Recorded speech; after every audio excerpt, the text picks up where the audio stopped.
कल यानी 23 अक्टूबर 2023 को इंडियन मार्केट के साथ साथ लगभग सारे ग्लोबल मार्केट में हमें एक बहुत बड़ा कोलैप्स देखने को मिला है। इस कोलैप्स के बाद सबसे बड़ा सवाल यही उठ रहा है और कल से लेकर आज तक मेरे पास कई मैसेज आ चुके हैं कि क्या अब तक का सबसे बड़ा स्टॉक मार्केट का क्रैश आने वाला है। अभी मैं इस पर क्वेश्चन मार्क रख रहा हूँ क्योंकि ये एक स्टेटमेंट नहीं है, ये एक क्वेश्चन है। वॉट इज़ कमिंग अहेड, ये सवाल है भैया, आगे क्या होने वाला है। आपको स्क्रीन के सामने आपके स्क्रीन के सामने आपको दो लोग दिख रहे होंगे। ये दोनों महाशय को आप हल्के में ना लीजिएगा। पहली बात मैं आपको ज़रा इनके बारे में बताता हूँ। सबसे पहले जो हमारे पास हैं ये है भैया जेपी मॉर्गन के सीईओ। जेपी मॉर्गन के इनका नाम है जैमी डायमंड। जेपी मॉर्गन एक बहुत बड़ा बैंक है अमेरिका का और ये स्टॉक मार्केट में बहुत बड़े हेज फंड की तरह काम करते हैं। इंडियन मार्केट्स में भी इन्वेस्ट करने वाले one of the biggest FIIs में इनकी कंपनी आती है। तो जेपी मॉर्गन के सीईओ ने ये कहा है कि global economy along with US economy, मतलब अमेरिका के साथ साथ पूरे ग्लोब की इकोनॉमी रिसेशन यानी मंदी में जाने वाली है। तो इन्होंने क्लियर कट ये बात कही है कि रिसेशन में जाने वाली है। और आप ये सोचो कि जो पैसा लगाने वाले लोग हैं उसी को लगे मार्केट मंदी में जाने वाले, तो क्या वो अपना पैसा लगाएगा? तो मंदी की शुरुआत ऐसे ही होती है। अब मैं इस वीडियो में आपको रिसेशन की साइकोलॉजी नहीं समझाऊंगा, बट इतना आप ध्यान रखो, इन्होंने ये बात कही है। और उसके बाद ये जो आपको दिख रहे हैं इनको शायद आप जानते होंगे, ये भाई साहब है माइकल बरी। इनको क्यों जाना जाता है? इन्होंने 2008 का जो मार्केट में क्रैश आया था, आपको पता होगा कोविड से पहले सबसे बड़ा क्रैश वही था। तो इनको इस वाले क्रैश को इन्होंने एकदम सही प्रेडिक्ट करा था। तो भैया वापस से ये आ चुके हैं और इन्होंने कहा है कि 2023 में इससे भी बड़ा क्रैश आ सकता है। और इन्होंने केवल कही नहीं है, इन्होंने शॉर्ट पोजीशन बना रखी है। अगर साइकोलॉजिकली देखा जाए तो लगभग $1 बिलियन या पता नहीं बहुत ज़्यादा अमाउंट में साइकोलॉजी का, मतलब इन्होंने उतना अमाउंट शॉर्ट नहीं किया बट इन्होंने कहा तो इनकी बातें सुन के और भी लोग शॉर्ट करेंगे। तो ये जो दो बहुत बड़े, और मैं समझदार ही मानूंगा बिकॉज जिस पोजीशंस को ये होल्ड करते हैं वो काफ़ी इंपॉर्टेंट पोजीशन है, तो इन्होंने ये प्रेडिक्ट किया है कि भैया मार्केट गिरने वाला है। अब तक मैं इसके ऊपर कोई वीडियो इसलिए नहीं ला रहा था क्योंकि मुझे बातों पर भरोसा नहीं है। मैं ट्रेडर पहले हूँ, इन्वेस्टर या पोजिशनल जो भी कहो वो बाद में हूँ मैं। तो एज अ ट्रेडर मेरे लिए चार्ट इंपॉर्टेंट था और अब तक चार्ट का मेजर ट्रेंड था पॉजिटिव। लेकिन भैया कल के दिन जो फॉल आया है, कल के दिन पे आई जो गिरावट है, उस गिरावट ने थोड़ा सा चिंता यहाँ पे बनाया है। और अगर आप यहाँ पे देखोगे तो ये कल का फॉल है, ये बैंक निफ्टी का चार्ट आपको नज़र आ रहा है। तो ये जो बैंक निफ्टी का फॉल आया है कल के दिन पे, लगभग यहाँ पे आप देखोगे 12 मई 2023, 12 मई 2023, लगभग 3-4 महीने बाद वापस से हम इस लेवल को सपोर्ट ले रहे थे। अब हमने इसका ब्रेकडाउन किया है। तो अब जाके मैं ये वीडियो बना रहा हूँ कि क्या मार्केट का सबसे बड़ा क्रैश आने वाला है। इसमें हम क्रैश की थोड़ी सी साइकोलॉजी को समझेंगे, मार्केट के सिचुएशन को, ग्लोबल इकोनॉमी को समझेंगे। मैं कोई इकोनॉमिस्ट नहीं हूँ बट हाँ, काम की बात हल्की फुल्की आपको मैं बता दूंगा, तो उसको देखेंगे। उसके बाद ये देखेंगे कि कैसे आप बड़े मूवमेंट को प्रेडिक्ट कर सकते हो, ये क्रैश आने वाला कैसे आप प्रेडिक्ट कर सकते हो, इसमें कैसे प्ले आउट कर सकते हो, आपको क्या करना चाहिए। तो अगर आप इन्वेस्टर हो, आप ट्रेडर हो, आप म्यूचुअल फंड्स में करते हो, आप जो भी करते हो, आपको ये वीडियो ज़रूर देखनी चाहिए। नमस्ते, मैं शुभम मिश्रा आपके चैनल पे स्वागत करता हूँ। सबसे पहले आप सभी को दशहरा की ढेर सारी शुभकामनाएं। हैप्पी दशहरा। आई होप इस दशहरा में आप अपनी सारी ट्रेडिंग की बुरी आदतों को जला दें, बुरी आदतों को ख़त्म कर दें और कल से एक नए ट्रेडिंग जर्नी की स्टार्ट करें जिसमें वो गलतियां आप नहीं कर रहे होंगे जो गलतियां आप अभी तक करते हो। So let's begin this video. तो देखिए, इंडियन मार्केट्स के चार्ट को तो हमने देख लिया, लेकिन ये है मेरे पास फ्रांस के मार्केट का चार्ट, ये है मेरे पास जर्मनी के मार्केट का चार्ट। यहाँ पे बस मैं आपको देख रहा हूँ किस तरीके से सारे नीचे गिरे हुए हैं, ठीक है। ये हांगकांग का मार्केट है, ये जापान का मार्केट है, ये गोल्ड प्राइसेस, और देखो गोल्ड प्राइसेस आसमान छू रहे हैं। जब भी कभी स्टॉक मार्केट में प्रेशर आता है सोने के दाम बढ़ते हैं। अभी ज़रा सा 2 मिनट रुके, एक सिचुएशन के बारे में मैं बात करूंगा। ये आपने देखा, ये कच्चे तेल की कीमत है। कच्चे तेल की कीमत वापस से $90 के आसपास पहुंच चुकी है। और ये बॉन्ड यील्ड्स है, बॉन्ड यील्ड्स आपको दिख रहे हैं ऑल टाइम हाई पे है। ये अमेरिका ऑल टाइम हाई इसको मैं नहीं कहूँगा, बट रिसेंटली अगर आप देखोगे तो मई के बाद जब से हम बढ़ना शुरू हुए थे ना, तब से लेके बहुत ज़्यादा ऊपर बने और लगभग ऑल टाइम हाई का ही लेवल है। ये लगभग ऑल टाइम हाई का लेवल है। ये आपको दिख रहा होगा एक ट्रेंड लाइन आ रही है, अगर इसका ब्रेकआउट आता है तो ये और ऊपर की तरफ जा सकता है यहाँ पे। और उसके बाद ये अमेरिका की बॉन्ड यील्ड्स के चार्ट हैं। ये अमेरिका के बॉन्ड यील्ड्स के चार्ट देखो, लगभग 5% को इन्होंने टच कर ही लिया था। यहाँ पे आपको दिख रहा है लगभग 16-17 साल बाद इतनी ऊंचाई पर ये आए हैं। ये है अमेरिका का चार्ट, अमेरिका का US30 जो फ्यूचर्स है उनका, डाउ जोन्स का, उसका चार्ट है।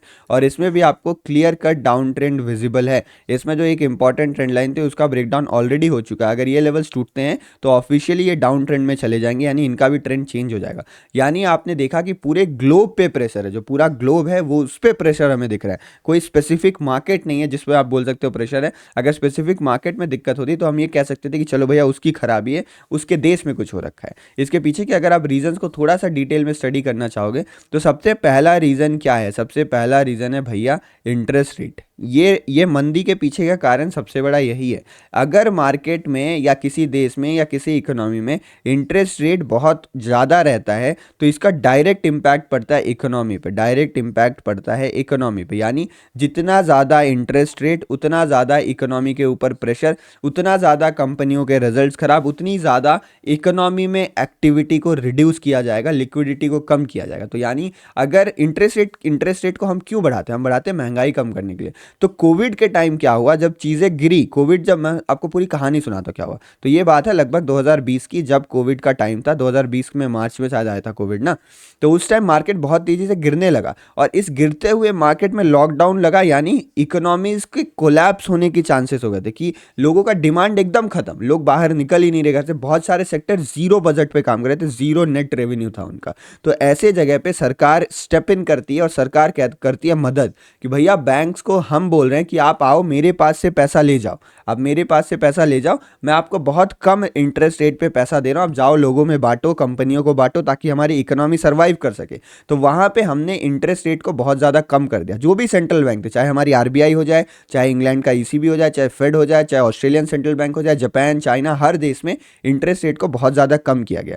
तो ये जो इंटरेस्ट रेट कम हुआ था ना, इसी कारण से इकोनॉमी में ज़बरदस्त रिबाउंड देखने को मिला। अमेरिका में तो फिर भी ठीक है, अमेरिका की भी इकोनॉमी बहुत अच्छी कूदी है। रिबाउंड मतलब क्या होता है? कोविड के टाइम इकोनॉमी फॉल की और जैसे ही कोविड हल्का हुआ, ज़बरदस्त हमें रिबाउंड देखने को मिला।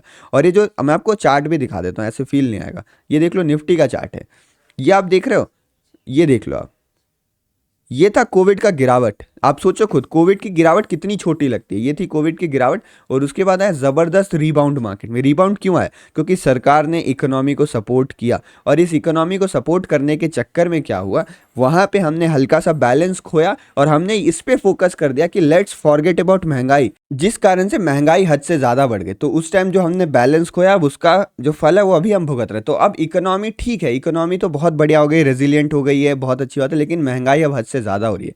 और किसी भी देश में अगर महंगाई बढ़ती है तो इवेंचुअल कोलैप्स इज देयर। और इसको कंट्रोल करने के लिए बैंक्स ने क्या किया? इंटरेस्ट रेट को बढ़ाना शुरू किया। तो अभी हाल फिलहाल में अमेरिका ने ये कहा है कि जो इंटरेस्ट रेट है वो हायर फॉर लॉन्गर रह सकता है, मतलब लंबे वक्त तक ऐसे ही ऊंचे इंटरेस्ट रेट रह सकते हैं। यानी इकोनॉमी पे प्रेशर जो रहेगा वो लंबा चलेगा, इकोनॉमी पे प्रेशर लंबा चलेगा। इन्हीं सारी चीज़ों को देखते हुए लोग ये कह रहे हैं कि भैया मामला बिगड़ने वाला है, हो सकता है मंदी आ जाए। इकोनॉमी को आप इतना दबाव देंगे तो इकोनॉमी कब तक झेलेगी? क्वेश्चन इज दैट, कब तक झेलेगी भाई? कभी ना कभी तो गिव अप करना है उसको। तो यहाँ पे अगर गिव अप आता है इकोनॉमी का तो भैया मामला बिगड़ जाएगा। तो इन्हीं सब चीज़ों को लेकर, और देखो ये तो मेन बात है, बाकी मैं आसपास की भी चीज़ें आपको बता देता हूँ। आसपास की चीज़ें अगर आप देखोगे तो इसराइल का न्यूज़ है, इसराइल का न्यूज़ बहुत ज़्यादा बड़ी बात हो रही है इस टाइम पे। इसराइल तक ठीक था, लेकिन इसमें अमेरिका और चाइना डायरेक्टली इन्वॉल्व हो गए, रशिया और नॉर्थ कोरिया इसमें इनडायरेक्टली इन्वॉल्व है, ठीक है, क्योंकि वो भी इसके बारे में बात कर रहे हैं। और प्लस वेस्ट एशिया की सारी कंट्रीज तो इन्वॉल्व है। वेस्ट एशिया मतलब क्रूड ऑयल का जो बेल्ट होता है, सबसे इंपॉर्टेंट क्रूड ऑयल का बेल्ट यही है यहाँ पे।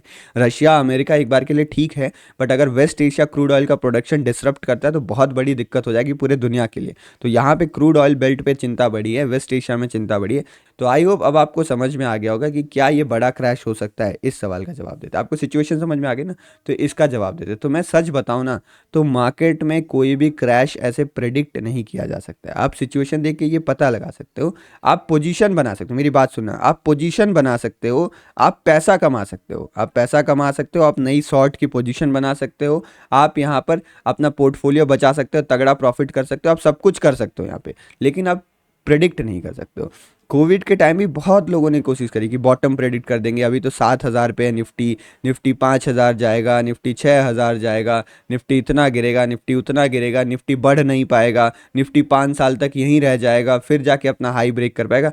बहुत प्रेडिक्शंस आई। तो आपको पहली बात क्या, प्रेडिक्शंस के चक्कर में नहीं पड़ना है। आपको इतना जान के रखना है मार्केट में प्रेशर है। और बेसिकली पता है हम क्या है, हम चार्ट डिपेंडेंट लोग हैं, हम ट्रेडर्स हैं ना, मोस्टली हम चार्ट डिपेंडेंट है। जो चार्ट सेल बोल रहा है सेल करेंगे, चार्ट बोल रहा है होल्ड होल्ड करेंगे, चार्ट बोल रहा है एग्जिट एग्जिट करेंगे, चार्ट बोल रहा है रिवर्सल तो रिवर्सल प्लान करेंगे, बस इतना इतना ध्यान के रखो। प्रेशर है इकोनॉमी पे, रिसेशन आ सकता है, क्रैश आ सकता है, बट अगर कोई आपको बोले आएगा, that is the wrong thing. आएगा नोबडी नोज, बट आप पोजीशंस बना सकते हो, आप स्टॉप लॉस दे सकते हो। नहीं आया कोई बात नहीं। तो अब थोड़ी चला चार्ट में बात करते हैं और ये देखते हैं कि मोमेंटम को कैसे प्रिडिक्ट किया जा सकता है। लेकिन सेकंड टॉपिक में पढ़ने से पहले मैं 2 मिनट आपका वक्त लेना चाहूँगा और आपको कुछ बताना चाहूँगा। इससे पहले कि अब हम दूसरे सेक्शन में पढ़ें, मैं आपको एचडीएफसी लाइफ द्वारा एक फ्लेक्सी फंड के बारे में बताना चाहता हूं। हाल ही में मार्केट में जब से गिरावट स्टार्ट हुई है, बहुत सारे ट्रेडर्स ये पूछ रहे थे कि सर अपना पैसा कहाँ पे लगाए, कौन सा सेक्टर सही रहेगा। तो मैं आपको फ्लेक्सी फंड के बारे में बताने वाला है, यानी आप अपना पैसा तीनों जगह पे लगा सकते हैं। ये एचडीएफसी लाइफ द्वारा आता है, तो एचडीएफसी लाइफ एक ट्रस्टेड ब्रांड है, इनके बारे में तो आपको मालूम होगा ही। अगर आप यहाँ पे देखोगे तो ये फ्लेक्सी कैप फंड है जिसकी ओपनिंग सब्सक्रिप्शन की 12 अक्टूबर से 25 अक्टूबर तक है, तो टाइम काफ़ी कम बचा हुआ है, इसलिए आप जल्दी जाके चेकआउट करिएगा। कैसे चेकआउट करना है वो भी बताऊंगा। इसमें होता क्या है मैं आपको समझाता हूँ। इसमें आपका पैसा 3 सेक्टर्स में लगाया जाता है, लार्ज कैप में, स्मॉल कैप में और मिड कैप में। जब मार्केट में रिस्क ज़्यादा रहता है ना, मतलब मार्केट बहुत तेज़ी से ऊपर जा रहा है, तो आपका पैसा मिड कैप और स्मॉल कैप में लगा रहता है। लेकिन जब आपका मार्केट गिर रहा है, कुछ हो रहा है, तो रिस्क लार्ज कैप में कम रहता है अक्सर, इसीलिए आपका पैसा लार्ज कैप में लगा दिया जाता है। तो फ्लेक्सिबल तरीके से यहाँ पे फंड का एलोकेशन किया जाता है। मतलब ये एक ऑल इन वन फंड है जिसमें आपको तीनों सेक्टर्स का एक्सपोजर मिल जाएगा। अगर आप यहाँ पे पैसा लगाते हो तो आपको ये मालूम होना चाहिए कंपनी कैसी है। तो मैं बता दूं, एचडीएफसी लाइफ ट्रस्टेड है, आपने नाम तो सुना ही होगा। और इनका जो फंड साइज है वो 2.5 लाख करोड़ से ज़्यादा, यानी ऑलरेडी बहुत सारे कस्टमर्स इस पे यहाँ पर ट्रस्ट कर रहे हैं। उसके बाद अगर आप देखोगे तो इन्होंने लास्ट 5 साल में, मतलब पास्ट परफॉर्मेंस देखना तो ज़रूरी होता है ना, तो अगर आप लास्ट 5 ईयर्स में देखोगे 22.7% का इन्होंने CAGR बनाया है। और लास्ट 3 ईयर्स में देखोगे तो लगभग 30% तक का रिटर्न इन्होंने दिया हुआ है यहाँ पर। तो ये काफ़ी अच्छा परफॉर्मेंस है इनका प्रीवियस। बाकी अगर स्पेसिफिक आपको मैं बताऊँ ना, तो ये देख लो, आपको मैं स्पेसिफिक दिखा देता हूँ। स्मॉल कैप में लगभग 22% के आसपास, मिड कैप में 22% के आसपास और लार्ज कैप में 15% के आसपास प्रीवियस 10 ईयर का रिटर्न है, यानी काफ़ी लॉन्ग टाइम से ये फंड काफ़ी अच्छा परफॉर्म करता हुआ आ रहा है। तो ये फ्लेक्सी कैप फंड है। इसमें एनरोल करने के लिए डिस्क्रिप्शन में एक लिंक दी हुई है, अभी मैं और डिटेल्स बताता हूँ, लेकिन आप ये देख लो। आप जैसे ही डिस्क्रिप्शन में जाके लिंक को क्लिक करोगे, आपके सामने ऐसा कुछ खुल जाएगा। यहाँ पे फिर जाके साइन अप करना है आपको। उसके बाद फिर आपको अपना फ्लेक्सी कैप फंड सिलेक्ट करना पड़ेगा। आप देखो एचडीएफसी लाइफ फ्लेक्सी फंड, इसको गेट डिटेल्स में जाओ आप, और फिर यहाँ पर आप प्रोसीड कर सकते हो। फंड का परफॉर्मेंस वगैरह आप सब कुछ देख सकते हो। तो लिंक यहाँ पे डिस्क्रिप्शन में दी हुई है। इसके सिवा मैं आपको ये भी बता देता हूँ कि फॉर एग्जांपल जैसे एचडीएफसी लाइफ का कुछ और 2-3 चीज़ें, जैसे एचडीएफसी अलायंस लाइफ है जिसका सॉल्वेंसी रेशियो 200% के आसपास है अगर 30 जनवरी तक आप देखोगे। उसके बाद यहाँ पर आप देखो तो एचडीएफसी का एक फ्लैगशिप प्रोडक्ट है, जीरो प्रीमियम एलोकेशन चार्ज है, उसमें जीरो पॉलिसी चार्ज है, इसका नाम है HDFC life click to wealth. तो आप ये सारी चीज़ें भी जाके एक्सप्लोर कर सकते हो, लिंक डिस्क्रिप्शन में दी हुई है। चलिए अब बढ़ते हैं आगे। अगर आप देखो मार्केट स्ट्रक्चर में एक्सपोजर बराबर रखना चाहते हो तो ये काफ़ी अच्छा तरीका है। तो एक तरीके से आप मान सकते हो recommended way to manage risk है, अगर आप इन्वेस्टर हो या एसआईपी करते हो तो। 12 से 25 अक्टूबर की डेट याद रखिएगा, सब्सक्रिप्शन पीरियड 25 अक्टूबर को बंद हो जाएगा। चलिए अब बंद करते हैं, बढ़ते हैं आगे और सेक्शन में समझते हैं कि आखिर कैसे मोमेंटम को प्रेडिक्ट या ट्रैप करते हैं। तो चलिए back to topic, back to chart. अब ये देखते हैं अपने सेकंड पार्ट में कि क्रैश आने वाला है नहीं आने वाला है, वो सब पता चल गया, सिचुएशन पता चल गया। अब ये देखते हैं कि मोमेंटम पकड़ना कैसे, मोमेंटम पकड़ना कैसे। तो अगर आप देखोगे तो ये बहुत दिनों बाद ब्रेकडाउन आया है, तो ऐसे में पहले आपको टारगेट्स फाइंड आउट करने पड़ेंगे कि मार्केट गिरता है तो कहाँ तक गिर सकता है। उसके लिए जो बेस्ट टूल होता है वो फिब का टूल होता है। फिब का टूल एक बहुत बढ़िया टूल है। 2 टूल्स होते हैं, फिब और ईएमए, दोनों टूल्स होते हैं, दोनों के बारे में मैं डिस्कस करूंगा, लेकिन सबसे पहले हम फिब टूल के बारे में चर्चा करते हैं, ठीक है।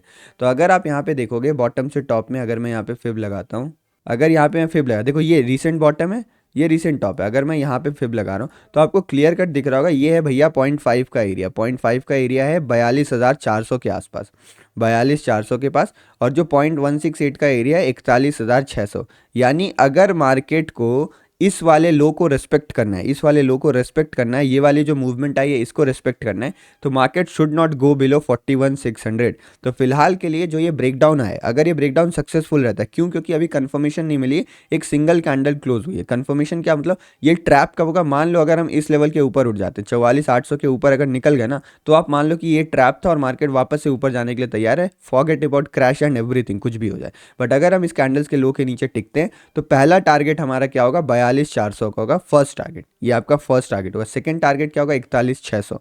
41,600 के आसपास आके मार्केट को थोड़ा वेट करना चाहिए, ठीक है। अगर मार्केट यहाँ पे वेट करता है या फिर 41,600 का लेवल का भी ब्रेकडाउन आ जाता है तो आप इतना मान के चलो कि भैया मार्केट में है गड़बड़ी और अब मार्केट इस लो के आसपास आएगा टेस्ट करने। अब ये लो हमारा टारगेट बन सकता है। अगर मार्केट इस लेवल को कोलैप्स मारता है, ये 42,000 या आप कह लो 41,000 के नीचे जाता है, तो मार्केट सीधे आ सकता है 38,000 से लेके 38,000 से लेके 39,000 वाली जोन में, और ये फाइनल सपोर्ट है मार्केट के लिए। मार्केट में इससे ज़्यादा अगर ये नीचे जाता है तो फिर मामला बिगड़ेगा और यहाँ हम जा सकते हो। तो मैंने नीचे के सारे आपको टारगेट्स बता दिए, तो आप यहाँ पोजीशन भी बना सकते हो, आप टारगेट पे एग्जिट भी कर सकते हो, आप पैसा भी कमा सकते हो। रिवर्सल आएगा तो आप पूरा एग्जिट भी मार सकते हो सकता है आप रिवर्सल की भी पोजीशन बना लो, लेकिन आपको प्रेडिक्ट करने की जरूरत नहीं है कि क्या होने वाला है यहाँ पे। ये पहली चीज़ है। दूसरी चीज़, आपको टारगेट्स कैसे पता करते हैं वो पता चल गया होगा। तो आई होप अब आपको समझ में आ गया हो कि बड़ा मोमेंटम पकड़ते क्या है, पकड़ते कैसे हैं। आपको ब्रेकडाउन्स पे प्लान करना है, रीटेस्ट पे प्लान करना है। होल्ड कैसे करते हैं? होल्ड में आपको यहाँ पे दो तरीका होता है। आप पिरामिडिंग भी कर सकते हो। पिरामिडिंग मतलब सारा पैसा अभी मत लगाओ, धीरे धीरे पैसा लगाते जाओ। और दूसरा तरीका आप ट्रेल करते रहो। ट्रेलिंग के ऊपर मैंने पूरा डिटेल में वीडियो बनाया हुआ है। तीसरा चीज़ है प्रॉफिट बुकिंग। आप कब करोगे? लेवल्स के आसपास करो। मैंने नीचे के सारे टारगेट दे दिए, नहीं तो कोई रिवर्सल के साइन दिखे तो आप प्रॉफिट बुकिंग कर सकते हो। तो आई होप अब आपको समझ में आ गया होगा कि इस क्रैश से डरने की ज़रूरत है या नहीं है, इस क्रैश को कैसे डील करना है, वो सारी बातें आपको समझ में आ गई होंगी। तो डरने की कोई ज़रूरत नहीं है। दशहरा है आज, दशहरा मनाइए। अगर आप इन्वेस्टर हैं तो थोड़ा सा पोर्टफोलियो मैनेज करिएगा। अगर आप लॉन्ग टर्म इन्वेस्टर हैं मत डरिए। मार्केट हो या कुछ भी हो, जाना तो उसे ऊपर ही है। तो मार्केट को इवेंचुअली जाना ऊपर ही है, डरने की कोई ज़रूरत नहीं है। अगर आप ट्रेडर हो तो आपके लिए अपॉर्चुनिटी बन सकती है, आपको तो वैसे भी चिंता करने की कोई ज़रूरत नहीं है। तो चलिए इन्हीं शब्दों के साथ इस वीडियो को करते हैं अंत। आई होप आपको कुछ सीखने मिला होगा। आप अपने इन्वेस्टर फ्रेंड्स के साथ इसे शेयर ज़रूर करिएगा। अगर वीडियो पसंद आए तो लाइक भी कर सकते हैं, सब्सक्राइब करना मत भूलिएगा। चलिए मिलते हैं ऐसी ही अगली एक नॉलेजेबल वीडियो में। जय श्री राम, जय हिंद। दशहरा की एक बार आप सभी को ढेर सारी बधाइयाँ।